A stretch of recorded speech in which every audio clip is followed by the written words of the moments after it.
good? How's it going? You've clicked on the video because of the thumbnail and the title, so I'm not going to waste any of your time, and let's just jump straight into it. Starting off this first image here, we have got, I know this is down in West Chiltern, it's a nice little bridge. Photo's pretty well composed, and straight away, if I go into the information here, I can see that it is taken via a JPEG here. So the reason why you want to be shooting in RAW, and if you can shoot in RAW, it's a setting in your camera. Not all cameras have it. More up-to-date DSLRs and mirrorless cameras have it, and some new iPhones have it, I believe. RAW won't really change your photo for you. It'll still look the same when it comes out, but it just gives you the ability to manipulate it to as much and any colours of it highly. With a JPEG, you're just kind of limited. When you start pushing those boundaries, you just start losing a bit of quality and getting noise and grain. So it's not going to be the end of the world. I'll still be able to edit these JPEG photos, just not to the best of my ability. So let's crack on. So as I said, I don't have many presets on here. As you can see, I've only got 3. I've actually got more, but because this is a JPEG, it's not allowing me to access all of them. I've actually got 5. Some are presets. So I'm working on some presets for the PC and maybe bring some presets out. I don't know. Maybe if you guys want me to bring out some presets, let me know. I'm gonna go with vintage harshlight on this just because I quite like it giving off this effect that it's slightly washed out greens. I'm gonna try and drop a bit more of the highlights in this corner here. So I'm just gonna bring the exposure down a touch, and I'm actually gonna drop the blacks even more than they already are. Then I'm just going to make sure that the bridge is centered, which it pretty much is. I'm just going to be a little crop there, and what I'm going to do just to add a bit more depth to this is get out a radial filter or radial gradient and kind of put it in the middle at the end of the bridge there. But what you'll see, what I'll do is, as it's inverted, I can drop the exposure and everything around it will drop apart from the section I've collected. So I quite like that. It gives a bit more depth to the photo. I'm actually going to bring it up a tiny bit and actually bring up the clarity a touch. So as a quick edit just there, with being JPEG, there's not a lot I can do. Original, edited. Next. This is a cool shot. By the way, I can't really remember who sent photos, really. Maybe I can see it on the information. Oh, Marvin, nice. Thank you. This is a really cool photo. I really like this. First thing I'm going to do is straighten up this, don't know what it's called. Big fan, a wind turbine is what it's called. I'm just going to get that centered and straightened up. I quite like buildings in there. That's straight there, it's in the middle. Let's just line it up a tiny bit. I do like that. I think it's really nice, especially with the moon in it. It's fantastic. Let's see what presets I can put on it. So like I said, because it's a raw image, I can put more presets on it. And I think for this one, I quite like Summer 4. Because we've got the moon in it, it's giving off that night time. When was it taken? December, yeah. So it was taken ages ago. And it's definitely a winter nighttime. So I'm going to go Summer 5. And what I'm going to do is, I'm going to bring up the shadows. I'm going to drop the shadows even. Bring up the exposure a touch, bring up the whites a touch, and I'm going to see if I can maybe silhouette this bottom load of buildings down here, just because it's just a tiny bit distracting. Is that the right way? Yeah, so I'm just going to drop that so it's almost fully black. It's not fully there, but it's almost black, and then I'm going to go back into the main. I'm going to see if I can make it a bit more purpley. Yeah, I quite like that. I think it's kind of cool. I'm going to drop the blacks even more, I think. Yeah, I'm pretty happy with that. Again, another quick little edit. So, original. And yeah, the next one. Oh, Le Bibel. Probably saying that completely wrong. I don't speak French. This is a cool photo. Again, I believe. Yeah, it's a JPEG, unfortunately, so again I can't do all the presets I want on it. But what I want to do straight away is just see if I can just straighten it up a tiny bit. It just seems like it's leaning down the road a bit. I just want to, about there seems fine. And what I'm going to do is just, I'm not going to put the pole in the centre because then it'll be off balance because the sign's bigger. What I'm going to do is just get it weighted so it seems as if the whole thing's centre. I'm going to more or less centre this Pidlel. Not even going to keep trying that. Right, let's try the presets out. Summer 4. I'm going to go vintage harsh because, and with presets here I should quickly say, presets aren't exactly just designed to slap it on and go into the next one. Sometimes you can get away with it. For this photo, for example, you could probably leave that on there and be fine. Usually a preset is just like a starting ground. So for me, I quite like this. Already it's giving me a spark of an idea of making a bit more of an autumny photo. So I'm going to go into the greens down here and drop that hue to yellow.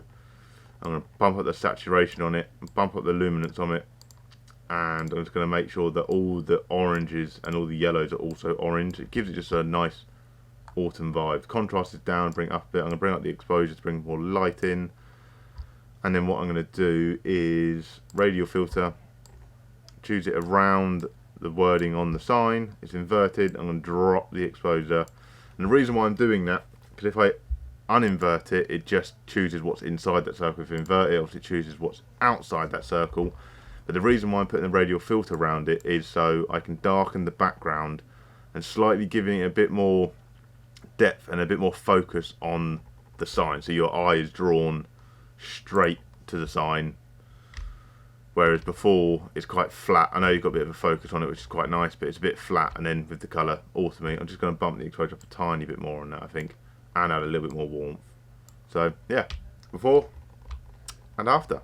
Next. Oh, Mustang, very nice. Looks a little bit grainy. Why is it grainy? What have you shot on? Of course, you've shot on a Sony. You're meant to be good at night photography, but it's grainy as hell. ISO 300, 50mm 2.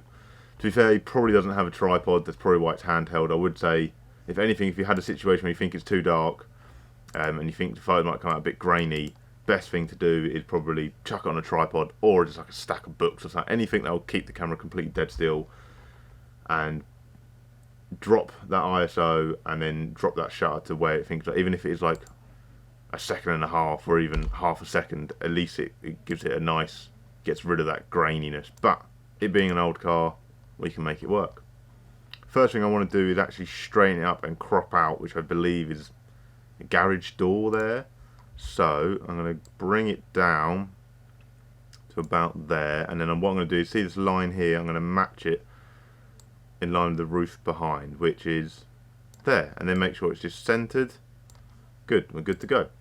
It being a raw image, I'm allowed to have more presets, so I've got summer 1, 2, 3, way blown out, 4, 5, and the vintage soften. I think I'm going to go 5 for this one again, because it being a night photo, and I'm just going to play around with it a little bit more in the fact that what I'm going to do is bring over here, you got linear gradient, so it's just similar to the radial one. I'm just going to bring it up as a line, and I'm going to drop the exposure at the front of the car there, and just bring up the clarity a touch, just so it, because it being so bright there on the floor, it just distracts away from it.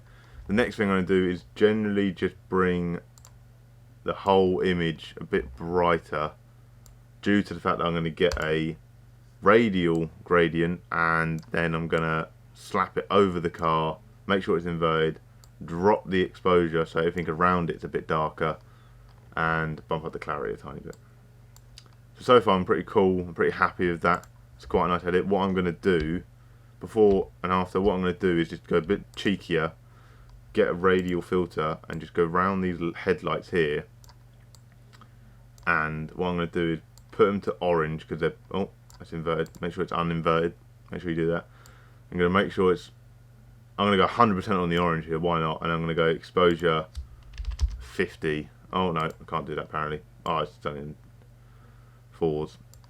Alright, I'm going to do that, and then I'm going to do the same thing on this headlight as well. So still on the radial filter, should automatically do it. Nice. Make sure it covers the whole light. It doesn't matter if it goes over a tiny bit.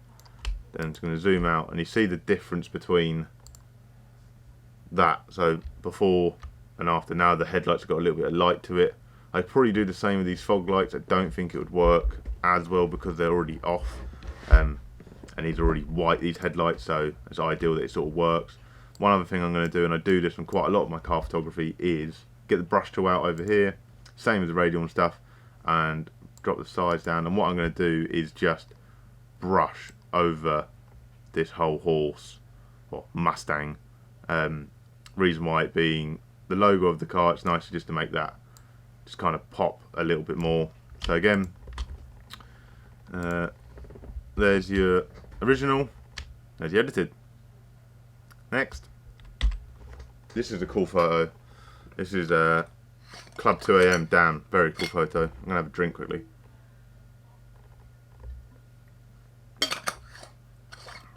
This is a cool photo, very well composed. He's done it well on the rule of thirds there. I have a funny feeling that let's have a look. I reckon, before I click on this, I reckon that using the rule of thirds, I reckon that face is perfectly there. Yep, told you, look at that. That's perfectly on the eye there. That is solid. If anything, I would have maybe brought it across so the nose was there, but you know what?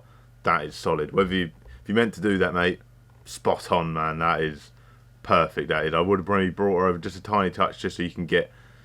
You haven't got such a narrow gap between her leg and the end of the frame there. But you know what? I'm not even going to crop it anyway, so I wouldn't worry too much. Let's chuck a preset on here and see where we can go. What we got? Okay, so meaning that it's a JPEG, unfortunately. So, although that looks quite nice because it being, I can tell it's sort of sunset. What time was it taken? Mate, yeah. So it's definitely a sunsetty photo, which is really cool. Unfortunately, I can't use all the presets on it, which is a shame. But oh, I sort of prefer Summer 4 just because the background's. Whoa. Just because the background's got a bit more blue touch to it, making it seem a bit more like it's dipping into blue hour. I do like the vintage harsh sunlight because it, as you can see on her face here, that. Oh, bear with me. Oh, how weird is that? We're both wearing exactly the same t-shirt. What are the odds? The fact that you got the sunlight coming through here and bringing a nice depth to the whole image. I don't know. Which one would you guys choose? I'm thinking vintage 4 just because it just seems a bit more realistic for me. And all I'm going to do is just bump up the warmth a tiny touch, not even that much, tiniest bit, drop the highlights a tad, and maybe drop the blacks just so you get a bit more definition in her hair and things like that. But other than that, that is spot on. So that's the good thing. If you can compose an image right and get it exposed right, even if being a JPEG. You saw that I barely had to do anything. I know I slapped the preset on there, makes it a bit different, but yeah, so much quicker. Next. Cool, another car photo, nice Scirocco. Again, I think this is a JPEG, so unfortunately I can't use all my presets, which is annoying. So let's see what I can get though. Again, I might do something similar to that French sign where I have the autumny vibe. So I'm going to go vintage harsh sunlight. I'm going to bring up the green. I'm actually going to drop the green to a yellowy colour. Make sure the yellows are even more orange and the reds towards an orange. And then I'm actually going to kill the greens off a touch because it's a bit too much for me, I think. I'm going to drop the highlight, or the highlight's already dropped. I'm also going to do shadows can come up, blacks can go down, whites can come down because the sky here has been a bit overcasty. And again, radial filter around the car, a bit too much there, and drop the exposure of the whole image because it looks kind of cool and moody. So that's kind of cool. I quite like that. Let's rotate that around a tiny bit. Yeah, cool. Right, I'm happy with that for a JPEG image. So you got original and edited. It's kind of cool, bit moody. This is a banger. This will probably be my last photo, but this is sick. So this was, yeah, nicely taken. Nice bit of f-stop on it, so you get just a bit of the Lamborghini in the car behind, back here, whatever that is, Renault, whatever it is. It's really cool. It looks really strange. It looks like it could.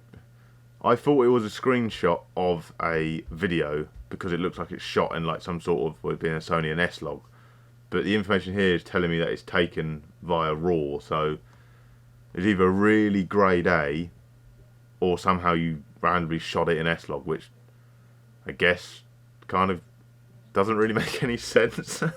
Then why would you shoot it in S-Log? Just shoot it in RAW. Anyway, it being RAW, let's have some fun with it. Let's find out what one will be cool to work with. So they're all quite moody. I'm going to go summer free because it's got more light in it. But the first thing I'm going to do is bring the shadows down, bring the exposure down, and I'm going to work with this. I want to bring that Mercedes just down a touch, because here in the bottom corner I think I can see like a boot, and as well it looks like, which I'll show you in 1 second, I'm going to not center frame the Merc, I'm going to get that Merc logo bang on the logo there. But one thing I am going to show quickly, and I'd recommend this to anyone, is you see these spots here. There's another one there, and I think there was one off. That means you've got a dirty sensor, so you need to get your sensor cleaned, because that's annoying. My sensor's dirty, so I can't really talk. I need to get it cleaned. But with this photo, what I want to try and do is bring a bit more darkness to the road here, it being obviously an English road. I'm going to bring the shadows back out. What I'm going to do is actually get a brush tool out, bump it up quite big, and just sort of paint over as much of the road as I sort of can at the moment, and then just bring that exposure right down. Oh, what a shit job. Why is it doing that? I know what you're thinking, it probably looks a bit too dark, so I'm going to bring up the exposure a tiny bit, just so it sort of looks like paint strokes, which is really nice. So I quite like that. I'm going to bring up the exposure on the whole image again, just a touch. I'm going to try and work on this highlighted area here, which I might just bring down a linear gradient and see if I can just maybe make it a bit bluer. That's nice. Maybe drop a bit of purple in. Touch of exposure, drop the exposure. That's quite nice. I quite like that. It just brings a bit more life to the photo. And come up to exposure again. And then the last thing I'm going to do here really is I'm going to put a radial. I'm going to put a radial filter around each car, and then drop the exposure in the background. Only a touch. One there. One there. Same thing again. And then what I'm going to do, just because that's a bit too dark for me, I'm going to bring up the exposure again. And I'm pretty happy with that, to be honest with you. I think that's a really nice photo. It's taken really well. Another thing I would do, again, it's just a bit more time consuming, is I would probably get that brush tool out again and just paint over this windscreen so it's completely black. I've said it, I may as well do it. Okay. Well, just as a rough idea, you get the idea. I haven't quite done that perfectly, but you get the idea. The reason why I would probably tint it out is just sometimes you might have a driver who's he just don't really need to see the face of it. So this is a really sick image and a really cool one to end on. So sweet. That is your original, your weird S-Log original. That's your edited, which is really cool. The colour of this car is just insane, and the lights of the Lamborghini, sick. So sick. I would, like I said, I know I usually bring out the brightness in the badge, but it's because it's black, you can tell it's a Mercedes from a mile away. So yeah, awesome.